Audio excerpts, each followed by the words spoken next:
You know the topic of this evening's session, the ideas that conquered the world, peace, democracy, and free markets. It's a wonderful theme, and I haven't had a chance to read the book in its entirety yet, but it's an exciting part of international politics to speculate as to what the ideas are which indeed in some way do shape the behavior of peoples and nations. And this is certainly a theme which is not unconnected to some of the theories that we've seen in previous administration. It's a marvelous topic. Professor Mandelbaum is one of the most respected of the students of foreign policy in the United States, and we're indeed fortunate, I think, to have it addressed. He's a graduate of Yale University, as some of you know. His master's degree is from King's College, Cambridge, and his PhD is from Harvard. He is presently the Christian A. Herter Professor of American Foreign Policy at Johns Hopkins School of Advanced International Studies. He is Associate Director of the program, the Aspen Institute's congressional project on U.S. relations with the former communist states. And he also works as but serves as a director of the Middle East Institute, which is concerned, of course, with American relations with that part of the world. He is a regular columnist for Newsday.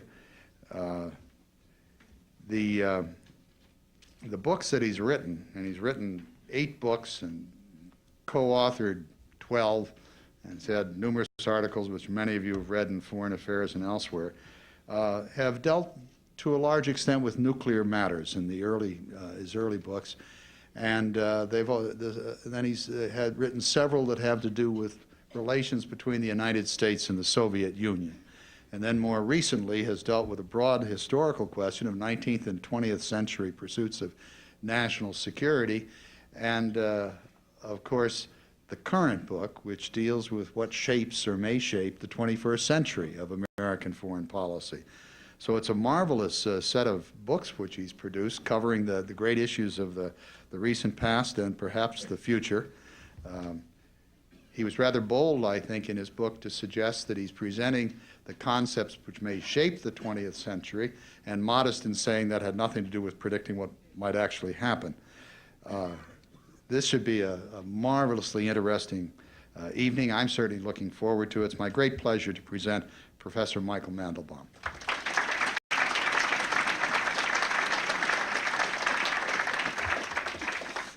Well, thank you, Dr. Bird, and thank you all for coming. It's a pleasure and a privilege to address this group.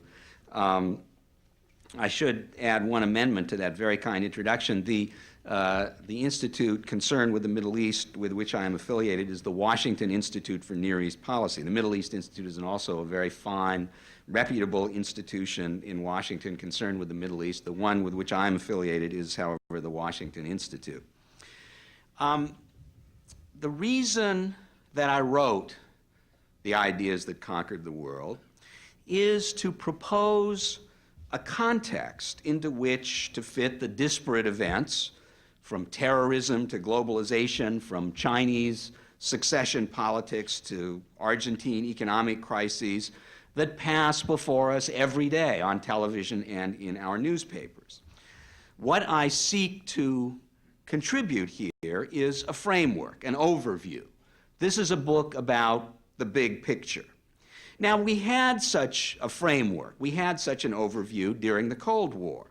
It was the Cold War itself. During those long decades of competition with the Soviet Union and communism, almost everything that happened in the world either derived from or could be related to that great global struggle. Since the Cold War ended, I found myself being constantly asked by friends, acquaintances, even academic colleagues who follow international affairs but don't specialize in them, where are we? We're in a new world, of course, but what is new and distinctive about it? How do all the disparate things we read and hear about, I was often asked in the 1990s, how do they fit together? Well, this book is my answer to those logical and important questions. It was written to propose a replacement for the Cold War as the analytical template for international affairs. The replacement I propose, what has, I believe, replaced the great East-West competition as the central framework for foreign policy and international politics, is the supremacy of three great ideas: peace as a method for organizing international relations, democracy as the optimal form of government, and the free market as a way of structuring economic life. The central fact of the 21st century, I believe, is the triumph of our liberal ideas. Now, having said that the triumph of our liberal ideas is the presiding fact of our era, I have to add three qualifications. The first qualification has to do with the term triumph. It's obvious that peace, democracy, and free markets are not practiced everywhere. The world is certainly not altogether peaceful or wholly democratic, although the free market is pretty close nowadays to being a universal institution. What I mean by the triumph of these three great ideas is that now, for the first time since they were introduced into the world in the second half of the 18th century, they have no serious rivals as formats for organizing social life. I capture the status that I impute to these three ideas in a story I tell in the book about a French architect who was once asked where in Paris he would most like to live. He replied, the Eiffel Tower, on the grounds that this was the only place in the city where he wouldn't have to look at it. Well, peace, democracy, and free markets are the Eiffel Tower of the 21st century. Not everybody likes them, but no one can avoid them, and there is no fully fledged alternative. And incidentally, this story about the French architect expresses an important feature of the ideas that conquered the world. This book was expressly written to be reader-friendly. And that reflects my own conviction that serious books about politics, economics, history, and foreign policy, the works that we all read, should be works of literature, written in clear, lively, vivid fashion, and not works of science, written in specialized language, intelligible only to the very few. So the reader of this book will find lots of metaphors, a few jokes, and no jargon. Well, the second qualification that's required for this sweeping statement, the triumph of our liberal ideas, has to do with the term our. Who are we in this case? I don't mean just the United States. In fact, these ideas were largely invented in the 18th century in Britain and France. They are Western ideas, to be sure, but they're not only Western ideas. Now they have become universal. Japan is a market economy even as Great Britain is. India, like the United States, is a democracy, and the universality of these ideas is a source of their appeal. You don't have to side with the United States on everything, or even on anything, to embrace peace, democracy, and free markets. Indeed, in the 21st century, it's perfectly possible to be pro-democracy and anti-American. A certain country in Western Europe, noted for its fashion and cuisine, comes to mind in this respect. The third qualification has to do with the term liberal. What do I mean by that? Well, I don't use the term in the way we use it every day in the context of American politics. We have a politics that pits liberals against conservatives over issues such as abortion and taxation. Rather, when I use the term liberal here, I use it in the original classical 19th century sense, liberal meaning for liberty. In this sense, both Democrats and Republicans, virtually all Americans, are liberals. Now, the book is divided into three parts. The first involves history, the second, foreign and security policy, the third, politics and economics. And I'd like to say a brief word about each. First, the historical section. The purpose here is to fit the present moment into the history of the last 200 years. I have a great deal to say here, but I'd like to emphasize 2 points in particular now. First, I see modern history, the history of the world over the last 2 centuries, as a battle of ideas about how to organize and manage the world. In the 19th century, that battle pitted the liberal modern ideas of peace, democracy, and free market against the traditional ways that had held sway for centuries, according to which war is normal, kings and emperors rule on the basis of heredity, and economic life is destined always to be stagnant. In the course of the 19th century, these traditional ideas lost ground, and they were swept away by World War I, but in their wake emerged a different opponent for peace, democracy, and free markets. This opponent I call illiberalism, an umbrella term under which I group both fascism and communism. Those two murderous ideologies were different in many ways, but they did have 3 important points in common. Both glorified war.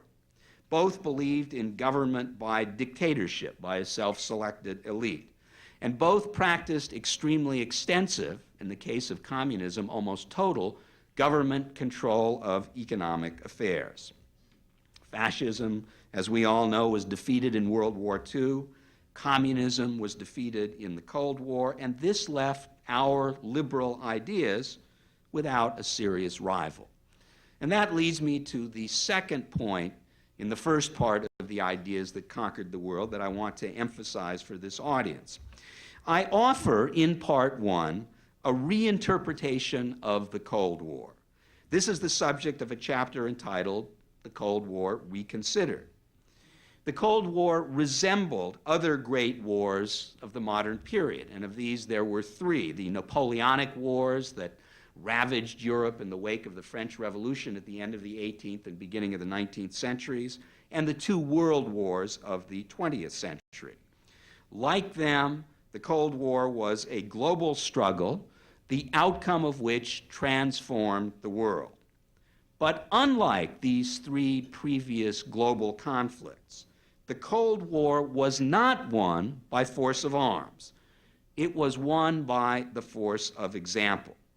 The success of the West, politically and economically, was the key to the collapse of communism. And this point is important not just for understanding the past, but for predicting the future as well. For the Western example is still extremely potent. The forces that brought down communism are still operating in our world. They exert a gravitational pull everywhere. They affect virtually every country in every corner of the planet. And that potent force is, I think, the most important political fact now operating in the 21st century. Well, the second part of the ideas that conquered the world deals with foreign and security policy. The chapter of this section is the invention of peace. Its main point is my contention that in Europe, at the end of the 20th century, there emerged an answer to an age-old question, perhaps the most important question in international politics. That question is this: how, in a world of sovereign, independent states, without a world government to keep order and punish miscreants, is it possible to have not just an armed truce, but genuine peace? The answer has 2 parts. The formula for peace that was found and is still practiced in Europe at the end of the 20th century has 2 parts. Both of them involve armaments. In Europe, arms are configured for defending rather than attacking territory. And throughout Europe, by virtue of treaties that all the relevant countries have signed. Where military affairs are concerned, all these countries practice transparency. That is, every country knows what armed forces all other countries have and what these countries are doing with their armed forces at every moment. The key to adopting this two-part formula for peace, which is quite unprecedented in international history and provides a more solid base for avoiding war than anything we have ever had, the key to the adoption is, I believe, and argue in part 2 of this book, a cluster of attitudes involving the use of force that evolved in the West, in Western Europe, the United States, and Japan, although not, at least so far, elsewhere, over the second half of the 20th century. I call this cluster of attitudes warlessness. And by warlessness, I mean a pronounced, principled, and widespread aversion to armed conflict. The countries of Europe, in an important break with their long history, now are simply not interested in going to war with each other. In a chapter in part 2 of the Ideas That Conquered the World, entitled The Cure for Cancer, I outlined the origins of what I call this common security order. And the next chapter, entitled The Most Dangerous Place on the Planet, explores the prospects for implementing this new formula for peace in East Asia, the other part of the planet besides Europe where a great war on the scale of the 2 world wars of the 20th century could begin. In East Asia, the central issue is the future and the political disposition of China. In analyzing the future of China, I find both good news and bad news. The good news is that there is, I believe, only one serious issue over which China and the United States could come to blows. That issue is the status of Taiwan. The bad news, however, is that at this moment there is no firm, lasting solution to this problem in sight. I do not believe that war in East Asia is inevitable or even likely, but it is possible, and if it broke out, it could be extremely destructive because there is the potential for involving 2 nuclear-armed powers, the United States and the People's Republic of China. That's why I call East Asia in general and the Taiwan Strait in particular the most dangerous place on the planet. Now, peace is certainly not universal. How do I account for that? Well, at first, I divide the world into 2 categories. First, the core, consisting of the rich, wealthy countries in which new ideas and new products are invented. And second, the periphery, the others, the third world, to which these new ideas and products diffuse. The core in the 21st century is peaceful, but the periphery, as at a glance at any daily newspaper will tell us, is turbulent. The peace of the core and the turbulence of the periphery are, I believe, closely related. This is another important theme of part 2 of the Ideas That Conquered the World. Historically, the core powers, the great powers, Europe and the United States, were interested in the periphery by virtue of their rivalry with each other. This was true, for example, of the United States during the Cold War. This country fought substantial conflicts, first in Korea and then in Vietnam, not because those Asian countries were of intrinsic interest to the United States, but as part of what was important, the ongoing conflict with global communism and the Soviet Union. For the United States in the Cold War, and for most core powers for most of recorded history, the world was seen as a kind of chessboard. Every part was interconnected. And the rule that every good chess player must follow applied to the core powers as well. That rule is, take care about the pawns, for the loss of even a single one can set in motion a series of events that can lead to disaster. So the great powers of the world, the powers of the core, for most of recorded history, cared a great deal about the pawns, that is, the poorer, weaker countries of the periphery. But that is no longer true. And the fact that it is no longer true is one reason that we see so much disorder in the world these days. For on the whole, and with important exceptions, I believe that the interest of the core powers in the periphery, which was very high during the Cold War, had a tendency to promote stability in the periphery. And with the core interest in the periphery at an end, when the most powerful countries of the world, especially the United States, have less interest in what goes on in the poorer countries, this has removed some of the sources of stability and contributed to the disorder that we have seen over the last 10 years. This is the subject of the chapter in part 2 of the book entitled Post-Cold War Disorders. To this newfound disconnection between the powerful and the weak, between the rich and the poor, between the core and the periphery, which is characteristic of the world of the 21st century, however, there is one towering exception. There is one part of the planet in the periphery from which emanate real and serious threats to the core. I refer to the Middle East, which is home to oil, the cutoff of which could be extremely damaging to Western economies, to countries with interests opposed to those of the United States and the West that are actively seeking weapons of mass destruction, Iraq being foremost among them. And third, the Middle East is home, of course, to terrorism, as we learned to our chagrin and our cost on September 11, 2001.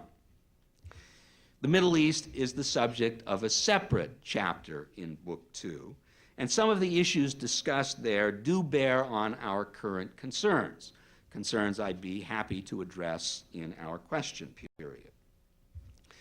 The solution to the manifold problems in what I've called the world's periphery is the establishment in the countries of the periphery of peace, democracy, and free markets.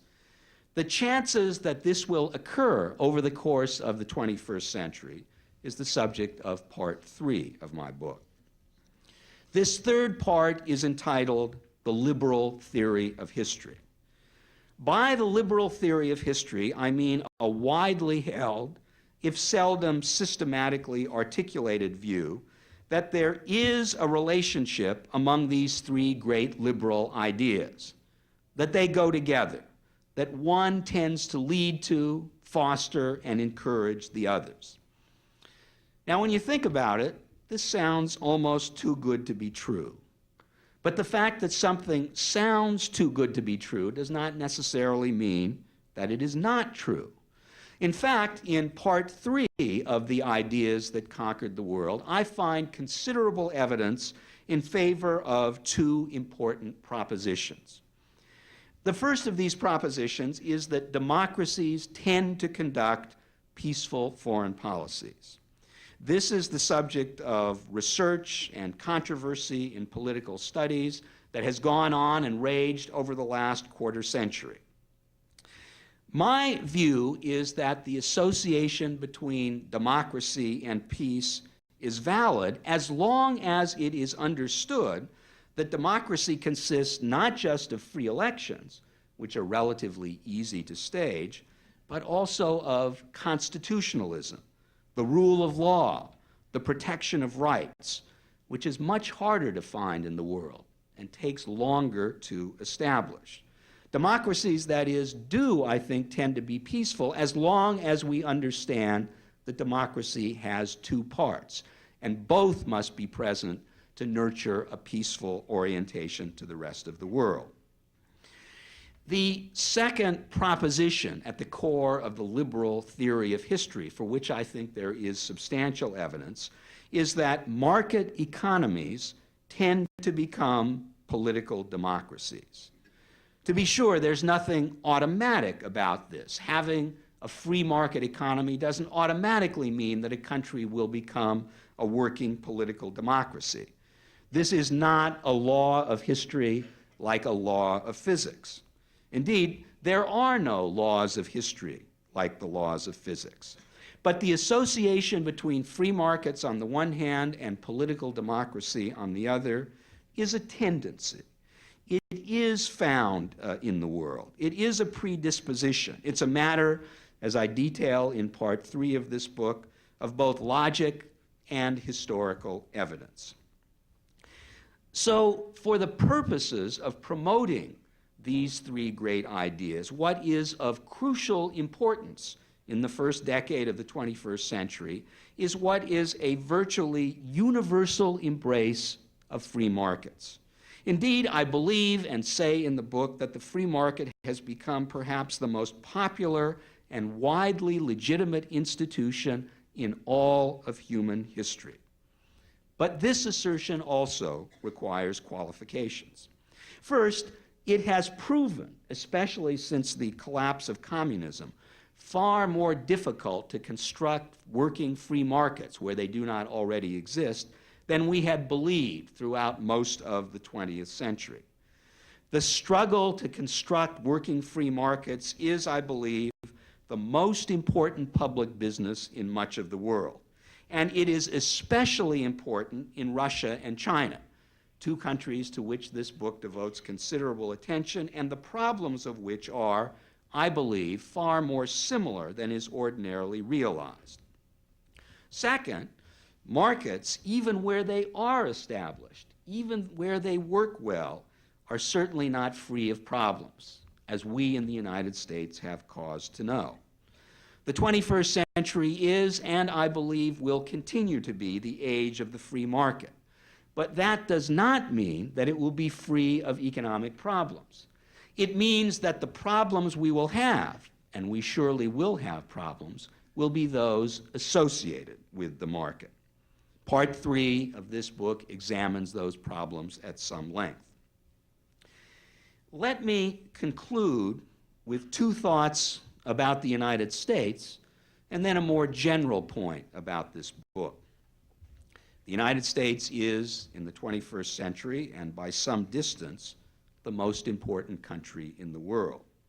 And the United States, therefore, bears the greatest responsibility for maintaining the global conditions in which peace, democracy, and free markets can flourish. About the United States, this book has 2 contrarian points to make. It has 2 departures from the prevailing wisdom about American foreign policy. First, the world, as we know, is now noisily concerned that the United States may be overly active in the world. There is even talk of this country as a kind of rogue superpower. In my view, there is an equal danger over the medium term that the United States will not be active enough in the world, that this country will be too reticent to do the kinds of things that even our severest critics abroad want the United States to do. I say why this is so in several chapters of the book. The second contrarian point about American foreign policy that emerges from the ideas that conquered the world is this. There is a great emphasis in the discourse of foreign policy and international relations these days on American power. And American power is surely very great. But in important ways, I believe American power is also almost irrelevant. After all, the ultimate task of American foreign policy, or at least the ultimate goal of this country in the world, is to promote peace, democracy, and free markets everywhere, above all in Russia and China. For this purpose, the American, and more broadly, the Western example is extremely potent. But I believe the actual tools of American foreign policy are not of particular use in implanting democracy and free markets in other countries. Other countries simply have to do these tasks for themselves. They can take encouragement, and do take encouragement, from what we and our allies and other like-minded countries have accomplished. But as for actually helping them with the task, there isn't all that much that we can really do. Well, my final point is this. As Dr. Bird has noted, this is an optimistic book, and in some circles, optimism is contrarian. For some people, especially some of my colleagues in the Academy, manifesting optimism about the future of the world and the American place in it is not only wrong, it's somehow unacceptable. I find that some of my colleagues will forgive anything except optimism. When I've given presentations based on this book, and even I've heard comments, and these comments have even been made in some reviews of the book, that have the underlying message not, I disagree with you, but rather, how can you say that? My answer is, I can say it. I can say that peace, democracy, and free markets dominate the 21st century because all the evidence I see supports the proposition that with all of its problems, and there surely are problems everywhere, but with all of these problems, the world is going our way. That's my story, and I'm sticking to it. Thank you.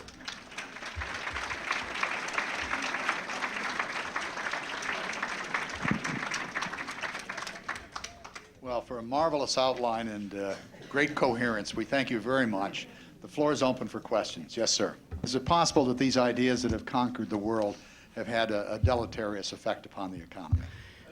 The environment, I'm sorry. It isn't so much free markets that have had a deleterious effect on the economy as the Industrial Revolution, industrialization. During the 20th century, there was a contest between free markets on the one hand and the communist system of economic control on the other to see which one could better harness the Industrial Revolution and produce wealth. That contest was settled decisively and definitively in favor of free markets, and that is perhaps the most important outcome of the Cold War and the most important development in the second half of the 20th century. Both the centrally planned method of harnessing the Industrial Revolution and the free market method of doing so inflict harm on the environment. There's no way around that. But we also found in the second half of the 20th century that free market economies, and especially free market economies that were democracies, did a far better job in preventing and correcting the harm that industrialism did to the environment. So I think that although we know that industrial production has deleterious side effects and that many of these adversely affect the environment, we have also discovered in the 20th century political and economic and scientific methods for coping with this destruction, with this environmental harm. So in the competition to see which system could do better by the environment, here too I think free markets have done relatively well, especially when paired with democracy. The question is, how do you relate your concept of promoting these ideas with what some people think is the negative side of being the world's policeman or nation building? Well, I think that those two terms, world policeman and nation building, connote two different kinds of tasks. And I would distinguish between them in a simple way. Being the world's policeman means preventing bad things from happening. Nation building means encouraging and fostering good things. I think the United States is pretty good at the first. The tools that we have, especially America's unparalleled armed forces, are good at preventing bad things from happening. They're good at repelling aggression. They're good at keeping in check rogue states. When it comes, however, to what nation building connotes, that is, fostering democracy and free markets in countries where they are not securely implanted, it seems to me that the tools of American foreign policy, namely guns, money, and words implying that we will use them in a particular way, are not all that effective. Well, when I think of the American role in nation building and in general in fostering good things, especially democracy and free markets. I think of that old version of the of the light bulb joke. This version is, how many psychiatrists does it take to change a light bulb? And the answer is none. The light bulb has to change itself. Well, when it comes to what we imply by the term nation building, I think these nations have to change themselves. We can provide encouragement, we can provide a stable security environment, we can give them a little money on the side, but when it comes to doing good things in the world, while I think our example is an extremely potent one, the actual tools of foreign policy are pretty blunt instruments. These countries have to change themselves.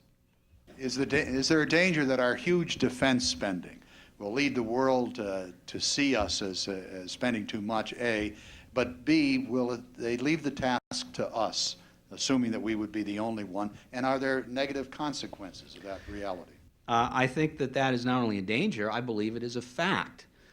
We tend to refer to America's allies, the Western Europeans who are part of the North Atlantic Treaty Organization, and Japan, which is linked to the United States through the Japanese-American Security Treaty. And it's true that these are like-minded countries that generally tend to share our views on international politics. Not always, but most of the time.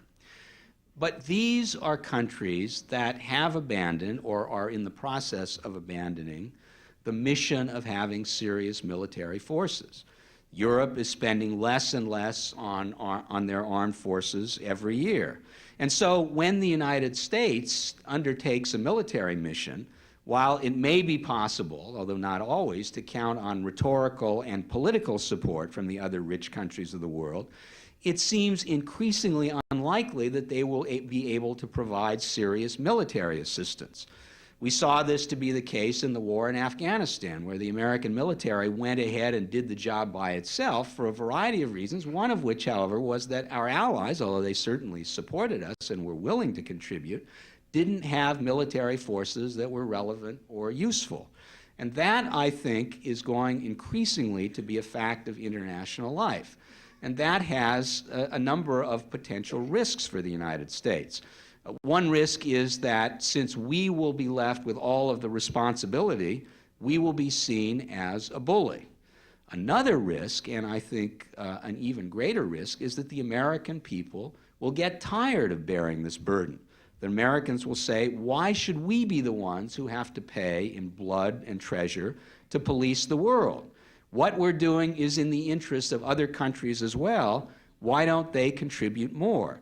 So I see the fact that as you rightly point out, that the United States not only has the greatest military power in the Western world, but increasingly the only serious military power, as a potential source of friction and as a potential source of discontent in the United States itself. How would you indeed do nation building? It's a very good question, and the answer is we don't have a formula. We have learned in the last 10 years that what nation building quintessentially involves is institutions. Above all, a certain kind of state, a certain kind of government, a government that is strong enough to enforce the law and protect rights, but not so strong that it impinges on areas where it doesn't belong, notably in the economy and in areas of political freedom. A rights-protecting, contract-enforcing, property-protecting state is the key to peace, democracy, free markets, and to nation building. How do you get one? No one has a magic formula. In fact, we in the Academy have not been able to supply, on the basis of our historical research, a formula to be applied in countries that are searching for these kinds of institutions and don't have them. To express the paradox here, in the book I quote a line from the movie Beat the Devil. Some of you may be familiar with it. It stars, among other people, Humphrey Bogart and Gina Lollobrigida. It was made in the 1950s. It's a very funny movie. And at one point, Gina Lollobrigida says to Humphrey Bogart, you know, the British country houses have such beautifully manicured, wonderful green lawns. How do they get them? What's their secret? And Bogart says, well, it's very simple. You just get some good grass and roll it for 600 years. Well, the countries that have working institutions, like Britain and the United States, have them because we've had them for centuries. We've been developing them, nurturing them, protecting them, revising them. In the case of the United States, since the 18th century. In the case of Great Britain, for even longer. So what countries like Russia and China have to do is somehow to compress the decades and indeed centuries of experience that we've had into a few years. It's not easy to do. There's no magic formula for doing it. And to me, what is remarkable is not how badly Russia has done in constructing working, modern, democratic institutions since the collapse of communism, but how well it's done in only a decade and more. The observation is that what you've presented are secular ideas. Are we in an age when those secular ideas are pitted against religious concepts? Well, we've heard a lot about militant, politicized religion lately, and of course, this seems to have been at the root of the terrorist attacks of September 11th. And I don't want to minimize this as a disruptive force, but I think it is largely confined to one faith, that is Islam, where it is a minority. And while I think terrorism, especially religiously inspired terrorism, is a real threat to the personal safety of Americans, I don't think that it amounts to the kind of world historical threat that we faced from fascism and communism. Let's take the terrorists of September 11th and compare them with the huge threats that this country and other like-minded countries faced in the 20th century. First, fascism and communism controlled powerful nation states, and it is the control of a powerful nation state that enables an ideology to have a major impact on the world. Well, the terrorists of September 11th do not control and have no prospect of controlling a powerful nation state like Germany, as fascism did, or Russia in the case of communism. Second, the ideology that these terrorists professed, insofar as there was one, certainly does not have universal appeal, whereas communism and fascism were universal ideologies and were successful for a time. And that leads to the third difference. Insofar as the terrorists of September 11th and other terror cells had a formula for actually organizing and governing the world, that formula has already been tried, failed, and basically been rejected in Iran and Afghanistan. Whereas communism and fascism in their heyday looked like progressive, successful formulas. So this kind of terrorism surely constitutes a threat to the personal safety of Americans, but I don't think that it has the capacity to dislodge peace, democracy, and free markets as the prevailing values in the world of the 21st century. The question is, what are the prospects of peace and democracy as dominant ideas within the countries of Islam? Well, it's a very good question, and it's, of course, impossible to know the answer. We know that the chief obstacle, or at least the proximate obstacle to the practice of democracy, free markets, and peace in many of these countries is the regime in power, because most of the regimes do not subscribe to these values. What happens if the regimes are removed? Well, it's possible that we will see this experiment conducted in one important Middle Eastern country, namely Iraq. If Saddam Hussein is forcibly removed from power, what are the prospects for installing a working democracy? Well, no one knows the answer to that question, but I would make three observations. First, I think we can be confident that democratic values are far more widespread in Iraq and other parts of the Middle East than we have reason to believe based on the evidence. People can see what's going on in the world, but they're not free to express what they see. People don't tout democracy in these Middle Eastern countries because they can be sent to jail or worse if they do. But we can be confident that these ideas, they may not be majoritarian ideas, but they are certainly ideas embraced by large numbers of people. So that's a good sign for democracy. But second, as I've emphasized both in my prepared remarks and in the question period, democracy requires more than democratic values. It requires working institutions. It requires good government. It requires the rule of law. And those institutions, in turn, are difficult to create overnight. And Middle Eastern countries do not have long histories and traditions of such institutions. So I think we would have to expect that they would take time to be built. Third, in the case of Iraq, but also in other Middle Eastern countries, one of the lessons of the post-Cold War period may apply. That lesson is that before you decide how to govern a country, you have to decide who is to be governed. You have to decide who belongs in the country. You have to decide where the borders should be drawn. And if you can't decide that, it's impossible to have a democracy.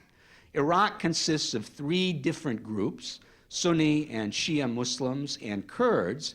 They were thrown together by the British in the wake of World War I. So Iraq has always been something of an artificial creation.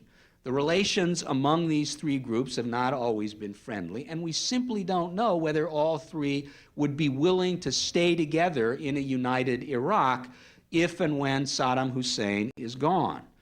If they are not willing to do so, it will be as difficult to build democracy in Iraq as it has been in Bosnia. Would you explain why our allies, ostensible allies, other than Great Britain, are sitting on the fence with respect to Iraq? Well, first of all, I think they're not entirely on the fence. There was a unanimous resolution in the Security Council calling for the readmission of inspectors to Iraq. And even those Western countries most critical of the United States or of the policies of this administration are in fundamental agreement with American goals. Nobody favors Saddam Hussein. Nobody believes that Iraq is entitled to weapons of mass destruction. This is a debate not about ends, but about means. And we can recognize in that debate between and among democratic countries the characteristics of the debates we carry on every day within our own democracy.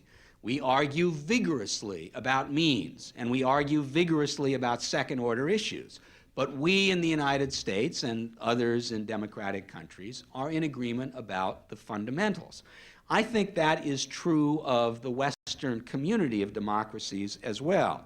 But the other countries are particularly concerned about means precisely because the United States is so powerful. What they have been saying is, whatever you do, don't do it without our permission. Well, this is logical and normal. They want to have a say in the way the world is organized and structured. And their problem is that they don't have the military force to bring to the table that would guarantee them the kind of influence that great military powers have always had. So I think this division between the United States and our allies, first a division over who decides what to do, and then the division over who contributes what to common elements, is likely to be, or are likely to be, enduring features of the post-Cold War world. Would the universal concept of self-interest, whether it be in existing political power or economic interests, be such that it would create a wall which might encourage you to change the title of your book?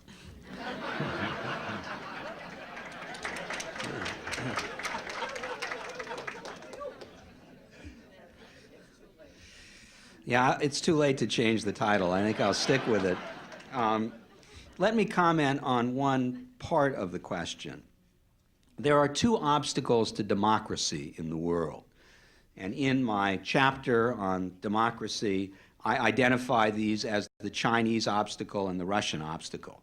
The Chinese obstacle, which is present in many other countries, is that there are people running the system who wouldn't be there if the country were a democracy and use their power to make sure they stay where they are. This is the self-interest of a self-selected elite blocking democracy, and that is a serious obstacle to democratic governance. In this chapter, I give some ideas on how this might change, but nonetheless, it's true that some people have an interest in preventing political democracy from flourishing. But there's a second obstacle to democracy, which I identify as the Russian obstacle, and which I've been discussing here, and that is the absence of the kinds of institutions that are necessary for a working democracy. There are some countries, and Russia is one of them, where even if you don't have a self-interested elite grabbing all the power for itself, it's still difficult to carry out democratic governance because they don't have the proper kind of government, they don't have the proper kind of judiciary, they don't have the proper kind of tradition. So in either case, I think it is right to say that there are powerful obstacles to working Western-style democracy the world over. What I do believe, however, and what is the basis for my optimism, is first, that the other forms of government, the other models, have no more legitimacy. The Chinese don't argue that Marxism is the wave of the future. The rationale of the Chinese Communist Party for holding on to power is first, that they're delivering economic prosperity, and second, that without them there would be chaos. But they are not presenting their form of government as a full-blown alternative to democracy. Second, I believe that the forces at work in the world today, the major social and political forces, are gradually eroding the barriers to democracy and to free markets everywhere. I don't say that we'll wake up sometime in the next 10 years and see the entire world governed by Westminster-style parliaments or American-style presidential and congressional systems. But I do see steady progress toward that end, and I think that progress is likely to continue, at least for the foreseeable future. Does oil complicate your view of the role of these ideas? Oil is indeed one of the complicating factors. It's one of the clouds on the horizon. The dependence of the industrial economies on oil that is principally located in an undemocratic and very unstable area of the world, and one where we have reason to believe anti-Western sentiment is on the rise, is one of the three major threats to this world.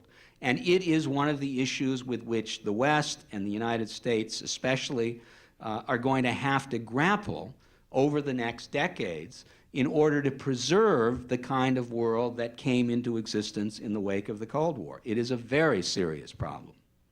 Is the possible achievement of the real triumph merely a fad and a temporary phase? Well, the world certainly does not stand still. And indeed, perhaps the most dynamic force in the world today, and in some ways the most dynamic force in all of human history, is the free market.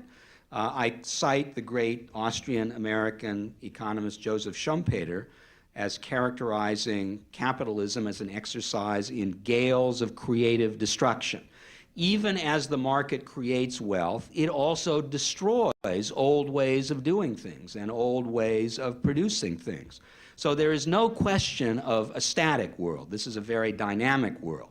The question is whether the dynamism of the world, whether the inevitable change will remain within the parameters of the dominance of these three great values, these three great ideas.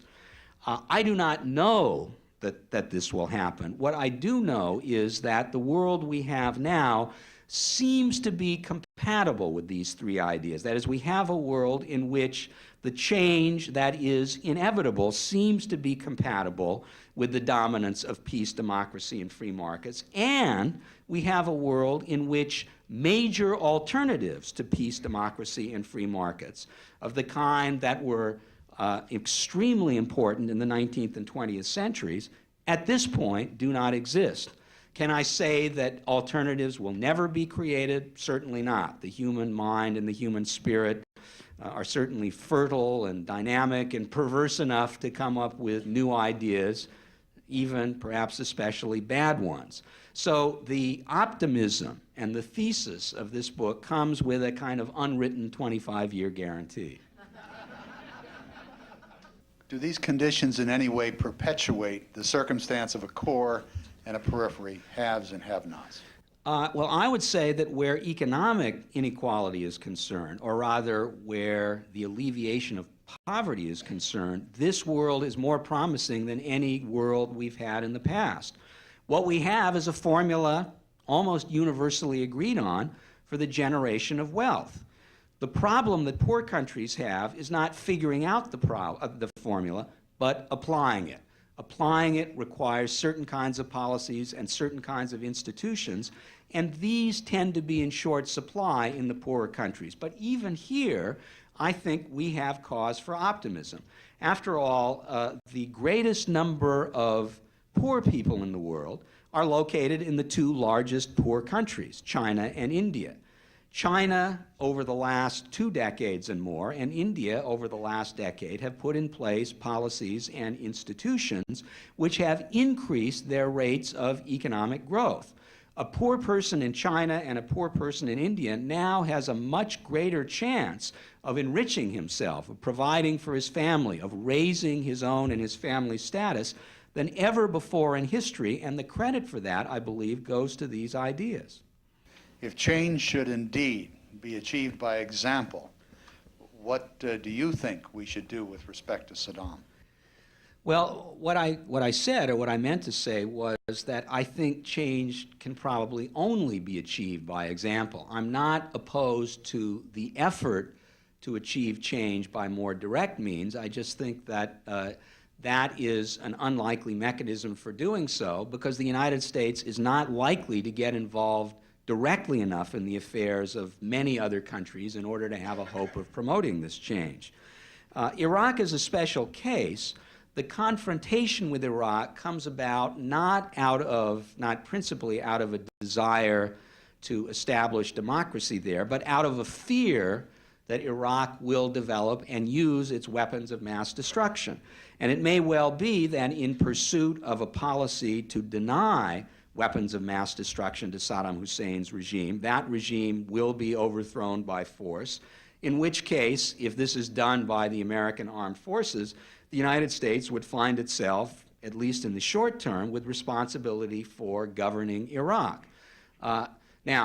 Surely the United States is not interested in staying in Iraq for the long term, but if, for these different reasons, the United States finds itself with responsibility for Iraq, it is almost unavoidable that this country would make an attempt to construct a democratic government there. How successful will that attempt be if it does come about? Well, here I refer you to a previous comment I made when I listed the 3 things that I think we do know about the prospects for democracy in Iraq: that there are democratic values, that they lack democratic institutions, and that if ethnic conflict is serious, this is likely to doom the prospects for a working democracy, even as it did in the former Yugoslavia. Are ethnic conflicts so serious? I think we simply don't know that. It's inherently wrong to end an evening like this. However, we must, and for a spectacular and most enjoyable evening, I'd like to thank you very much.